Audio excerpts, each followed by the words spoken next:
After the outbreak of a terrifying zombie virus, France, Belgium, and the Netherlands were cut off from the rest of Europe. Those fortunate enough to retain their human appearance fell under the rule of the despotic General Ratzinger, who had usurped power. Over the next 7 years, he kept all healthy humans in fear and submission, which led to the emergence of a strong and well-organized resistance.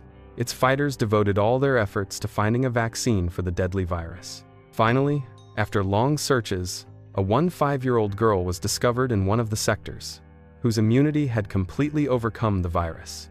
The resistance now had hope for creating a cure, and Special Forces operative Tex, at the request of Commander Robert, quickly assembles a team of brave fighters to locate the girl and bring her to headquarters. The mission is extremely dangerous and complex, so Tex feels it is his duty to warn the team that someone will almost certainly die during its execution. In the evening, Robert holds a brief briefing, revealing the mission details and pointing out key locations on the map. Their target is located 75 kilometers from the resistance headquarters and 100 kilometers from the checkpoint. To survive the journey, the fighters will have to avoid highways and main roads, strictly following the GPS route loaded onto their devices. Large cities must also be avoided, as they are teeming with zombies and still highly active. Technicians René and Snow will provide technical support, but there's a catch. Snow explains that Ratzinger's soldiers, whom they've nicknamed Sniffers, have a network of signal blockers. Although the route is designed to bypass them, there are no guarantees. Once the team retrieves the girl, she must be delivered to the coastal checkpoint to be discreetly transported to headquarters by submarine. Corporal Eva joins the conversation, surprised at how they managed to fund a submarine. Robert explains that the girl's father is one of the wealthiest and most influential men in Britain. His support not only covers all mission expenses, but also funds the scientists who will develop the vaccine. After discussing all the details, Alpha Team, consisting of Tex, Daniel, Eva, Brad, and Dina, leaves headquarters in an armored vehicle with the amusing name Pig. Brad is noticeably nervous, citing a bad premonition, while Dina shares a report stating that over the past 7 years, 60 million people have been infected with the zombie virus, 3/4 of whom have already been eliminated by Ratzinger's army. René contacts the team to warn them about approaching the wasteland. After some time, a red indicator signals rising radiator temperature. They urgently need to find a place to repair the pig, and Daniel sends a request to René to locate a nearby barn or house with a garage. A few kilometers away, the team found an abandoned equipment repair workshop, the perfect spot for them. However, René spotted some movement on the radar and warned the fighters to be cautious. As the squad approached the location, they suddenly lost contact with headquarters. René frantically tried to restore the signal, but the Sniffer's jammer prevented him from doing so. Snow suggested to the worried Robert that they send in freelance fighters to assist. Meanwhile, the heroes arrive at the site. Tex sends Brad and Daniel to inspect the workshop, while he, along with Eva and Dina, checks the house adjacent to it. Everything inside looks long abandoned, and the bloody inscription on the wall, "May God forgive us," sends chills down their spines. Leaving Dina to cover the rear, Tex and Eva cautiously explore the second floor. Meanwhile, the first infected attacks the team in the workshop, but Brad quickly kills it with a smile on his face.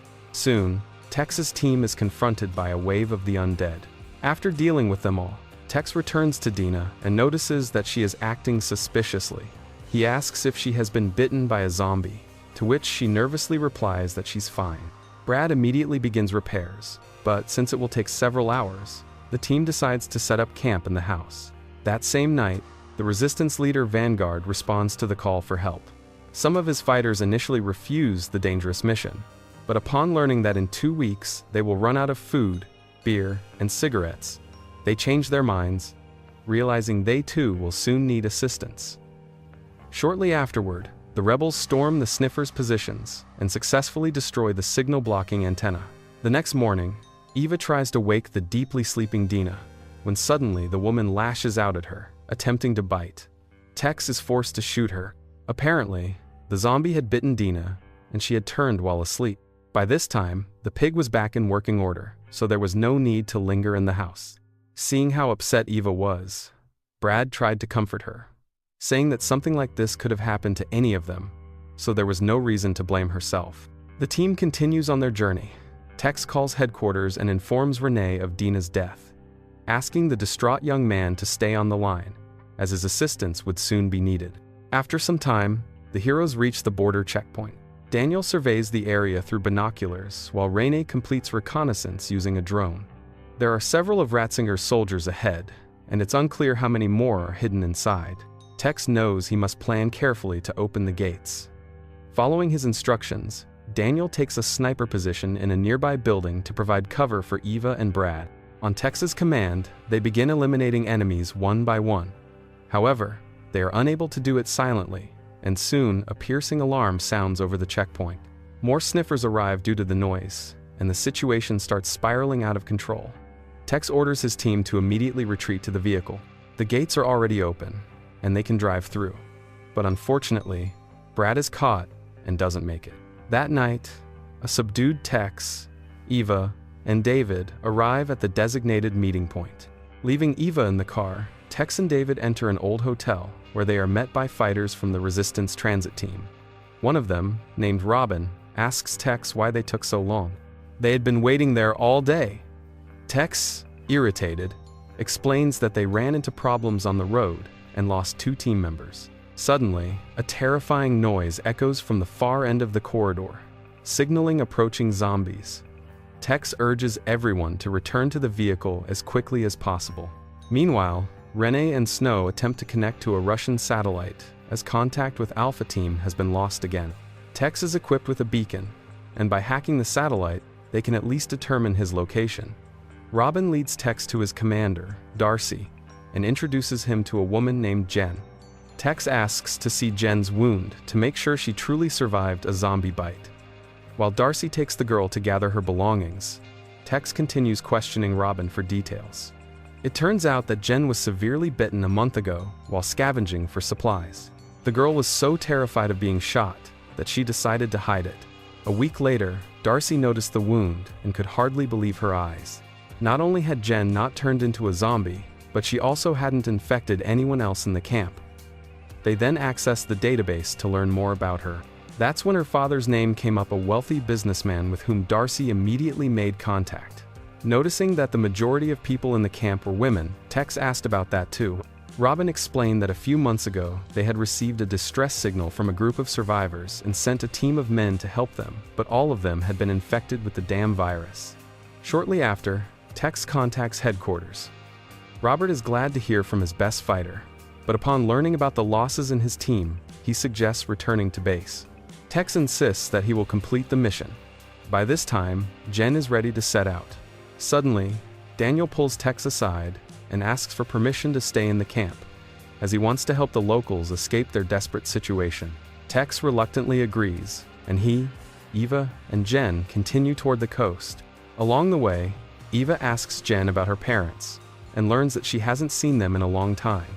Her father lives in the UK, while her Belgian mother disappeared after a zombie horde attacked their mansion. While they are talking, the pig breaks down again. This time the engine fails, so they must continue on foot. Meanwhile, the resistance camp where Daniel remained is attacked by sniffers, and he is taken prisoner, while Renee finally hacks the Russian satellite. Tex's team heads to the nearest village, about 2 kilometers away. At first glance, it seems lifeless, and the heroes lower their guard. This allows armed men to surround them in one of the garages. Among them, Eva recognizes her sister's ex-husband, Joe, and greets him warmly. The man is so happy to see them that he drops all caution and invites the group into his camp. At the same time, General Ratzinger scolds his commander, Brix, for letting the resistance fighters escape at the checkpoint. In response, Brix promises to track down and destroy the escaped squad, and proceeds to torture Daniel to learn the whereabouts of his friends. At the camp, Tex asks Joe to provide them with a vehicle so they can deliver Jen to the coast on time, but the man refuses, saying that fuel is scarce. They only have 50 liters left for generators. Then, Eva suggests a trade. Their armored vehicle with 500 liters of fuel for a regular car with a full tank.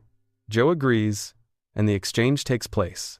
After saying their goodbyes, Eva, Tex, and Jen hurry toward the bay, but after some time, they run into an ambush. Tex breaks through it, but 2 men begin chasing them, threatening with weapons. Eva throws a grenade into their car. The powerful explosion is noticed by Brix's men, prompting their commander to order a helicopter to be prepared. When they were only 5 kilometers from their destination, Tex spots the helicopter. They needed to act fast. The chase enrages Eva so much that, without hesitation, she grabs the rocket launcher Joe had left for them in the trunk and shoots down Brix's chopper. The team arrives on time at the meeting point and delivers the girl to her father. After an emotional reunion, the man sincerely thanks Tex and promises to spend his entire fortune on developing the vaccine. After leaving, Tex and Eva return to Joe's camp, while Robert, Renee, and Snow celebrate the successful completion of the mission. And here, even more stories await you. Subscribe, because it's always exciting with us. See you soon!